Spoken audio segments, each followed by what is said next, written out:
Neymar Junior Santos. Assalomu alaykum do'stlar. Bugun futbol dunyosida o'tgan hafta davomida bo'lib o'tgan yangiliklar haqida gaplashamiz. Mavsumning yakuni bo'lganligi uchun hafta ham anchagina yangiliklarga boy, o'zgacha tarzda o'tdi. Video oldidan like bosib qo'yishni ham unutmang. Bugungi dasturimizni boshladik. Neymar Junior oxiri jahon chempionatiga boradigan bo'ldi. Carlo Ancelotti matbuot anjumanida Neymarni ham JC qaydnomasida borligini tasdiqladi va bu butun dunyoda shov-shuvga aylanib ketdi. Ijtimoiy tarmoqlarda muxlislarning reaksiyalari, hattoki Neymarning o'zi ham ko'z yoshlarini yashirib tura olmadi. Bu Neymar o'zini ko'rsatishi uchun ajoyib imkoniyat. Barcha undan oldingi Neymarni kutish turgan gap. Albatta, Neymarga omad tilab qolamiz. Shunday qilib, Ronaldo ham Al Nassr bilan Saudiya Pro Ligasi chempioniga aylandi. Chempionlikka ancha qiyinchiliklar bilan oxirgi turda Damakka qarshi o'yinda erishildi. Ronaldo bo'lsa bu o'yinda dubl qayd etdi.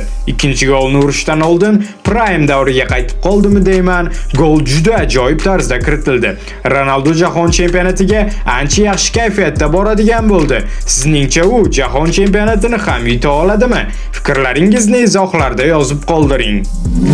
Jose Mourinho Real Madridning yangi bosh murabbiy etib tayinlanishi haqiqatga yaqinlashib bormoqda. Hali rasmiy xabar bilan buni Real Madrid klubi e'lon qilgani yo'q, ammo Fabrizio Romano faqat shartnoma ishlari qolganligini aytdi.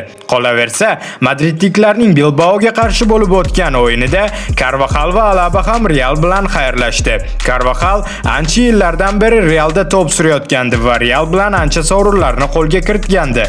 Alaba esa ikkita Chempionlar Ligasi va yana bir qancha sovrinlarni qo'lga kiritgan holda Real bilan xayrlashdi. Pep Guardiola esa City bilan xayrlashdi. Pepning klubning o'sishida va hozirda katta klub bo'lib ketishida ancha hissasi bor. U klub bilan juda ko'plab sovrinlarni qo'lga kiritdi. Klub bilan Pepning raqobati albatta barchasi ajoyib edi. Manchester City hamda futbolchilar ham unga bo'lgan hurmatini namoyish qilish uchun oxirgi turdagi Aston Villaga qarshi o'yinga mana shu formada maydonga tushdi. Unda Pep bilan 10 yil deb yozilgandi. Keyinchalik u Italiya terma jamoasiga murabbiy bo'lishi haqidagi xabarlar ham mavjud. Nima bo'lganda ham Pepga omad tilab qolamiz.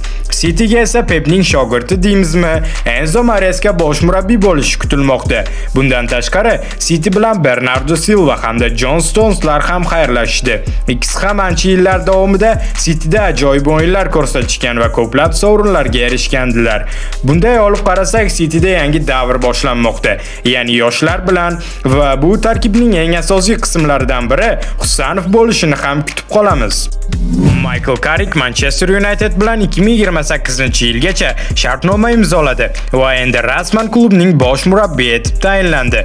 Carrick boshchiligida jamoada oxirgi yarim mavsum davomida ancha o'sish kuzatildi. Chempionlar Ligasi yo'llanmasi hal bo'ldi va APLda 3-o'rinni mustahkamlab olishdi.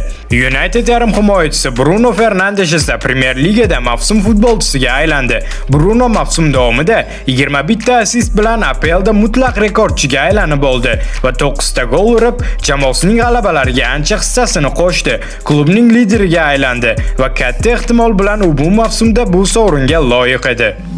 Shu bilan birga Muhammad Saloh va Andrew Robertson ham Liverpoolni tark etishgan bo'lsa, Robert Lewandowski esa Barcelona bilan xayrlashdi. Saloh Liverpool afsonasiga aylanib qolgandi va uning Liverpool bilan xayrlashuvi o'zgacha bo'lishi turgan gap edi. Saloh xayrlashuv uchrashuvida Brentfordga qarshi o'z nomiga bitta assist qayd etib, klubni haqiqiy afsonasiga aylangan holda tark etdi. O'zbekiston terma jamoasi 22-may kuni ikki tarkibga bo'linib o'ynashdi va nazorat uchrashuvida 4-3 hisobida A jamoa g'alaba qozondi. Terma jamoamiz 26-may kuni Amerikaga uchib ketishi haqida xabar berildi. Shu bilan birga jamoamiz uchun ajratilgan samolyot taqdimoti ham bo'lib o'tdi. Shunday qilib, Cannavaro terma jamoamizning Amerikaga yo'l oladigan 30 kishilik qisqartirilgan tarkibni ham e'lon qildi. Oldinda bizni 2-iyun kuni Kanadaga qarshi va 8-iyun kuni Niderlandiyaga qarshi o'rtoqlik uchrashuvlari kutib turibdi. Tayyorgarlik jarayoni mana 5-maydan beri bo'layapti. Yigitlarimiz jahon chempionatiga o'zlarining jismoniy holatlarini tiklash ustida ko'proq ishlayapti. Trenerlar shtabi bilan birgalikda va 26-may kuni ertalab Nyu-Yorkka uchib ketishadi va Nyu-Yorkda 4 kunlik yig'in qilib Kanadaga borib, Kanadada 1-iyun kuni Kanada bilan o'ynashadi. Endi bu rejalarni oldin ham aytganmiz va 2-iyun kuni yana Nyu Yorkka qaytib keladi, tayyorgarlikni davom ettirib, 8-iyun kuni Gollandiyaga qarshi Nyu Yorkda nazorat uchrashuvi bo'ladi. Shundan keyin 9-iyun kuni Atlantaga FIFA tomonidan ajratilgan futbol bazasiga yetib boriladi. Arsenal Angliya Premyer Ligasi 2025-26 mavsumi chempioni. 22 yil deganda Arsenal buni uddaladi. Arteta 7 yil deganda Arsenal bilan birinchi katta sovringa erishdi. Bunga Futbol podkastida umumiy fikrlar bildirildi. Birinchi o'ynagani yaxshi edi City'da biz. Endi chiroyliroq bo'lardi-da. Ya'ni trener uchinida bo'lmasdi, maydonda bo'lardi. Biz ham jahon chempionatiga mehmonda chiqdik, hech qisi yo'q jahon. O'zbekiston terma jamoasi. To'g'ri, bu faktor ham asosiysi yutdik o'zi shunaqa, lekin chiroyli bo'lardi. Oxirgi o'yinga qolib ketishi juda xavfli edi. Xavfli, to'g'ri, u gapingiz ham. Xuddi shu O'zbekiston oxirida Qatarga qarshi xavfli bo'ladi. Tajriba kam bo'lsa qiyin-da. Kristal bilan mehmonda bo'ldi Kristal Arteta. Kristal ancha tashlagan, lekin unaqa raqobat qila olmasdi ham. Raqobat qilgani ham yomon edi.